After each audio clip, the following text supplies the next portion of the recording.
So let's go ahead and get started on how to stop lowball offers specifically.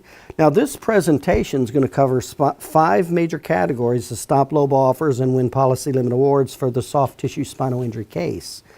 Now we're going to follow through and walk through in the booklet right here pretty much in great detail. And so what we're going to cover is, number 1 is how to stop lowball offers. Number 2, two of the big categories with stopping lowball offers is how to defend the pre-existing injury and how to defend the low property damage. And then I'm also going to cover the 12 steps to tell the story to support the injury award. And we'll also talk about the financial claims worksheet. So these are some of the major categories we're going to go into. And we're going to go into it in great detail. And the reason we can go into great detail is I'm Dr. Paul. I've opened 77 chiropractic offices in 20 states, speaker in 3 chiropractic colleges. I'm a personal injury instructor and continuing legal education to doctors and attorneys.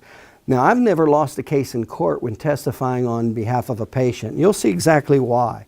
The steps I'm getting ready to go through right now are exactly the steps that I've used to never lose a case in court. And you'll see why as we continue to go through it. And the testimony, one of the testimonies of the patients that I had resulted in the largest county verdict. That particular case is actually in here. We took a case that went from 2 medical doctors saying there was absolutely nothing wrong with the patient with a soft tissue injury. And the attorney referred her to me. I worked her up. I'm gonna show you everything that I did with the case. I'm gonna follow the flow chart. And we went to court, presented it to court, and won a $110,000 from zero. We went from a 0 offer and 2 medical doctors saying there's nothing wrong with her to a $110,000 policy limit award. And let me say that was, and it also, that case was only a soft tissue injury case. It did not have a disc injury. It did not have a broken bone, did not have a concussion, did not have a nerve injury. That was a soft tissue spinal injury.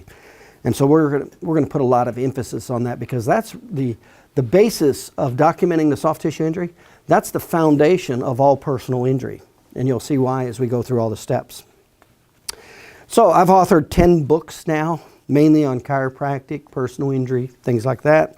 I've donated over $500,000 to the chiropractic profession. And I'm the only chiropractor to beat the United States government in a court of law. My business was actually, there was a disgruntled employee that filed a whistleblower lawsuit alleging insurance fraud. So we go to court, and as you know, the United States government has a 97% conviction rate. They actually have essentially unlimited resources. They subpoenaed 10 years of all documentation, all documents in my life. They had over 300 of my employees to potentially interview and depose. So they had all this information. And at the end, I was not found guilty, no fine, nothing. I'm the only chiropractor that beat the United States government in a court of law for insurance fraud. Lost my legal bills were, I had 17 attorneys. I had administrative attorneys. I had criminal attorneys. I had civil attorneys. I had 17 attorneys over the span of the period. It was a 4-year process. My legal bills were over $100,000 a month, and I lost $24 million in the process. When it was all done, I was not found guilty. They didn't give me a penny of my money back. That was it.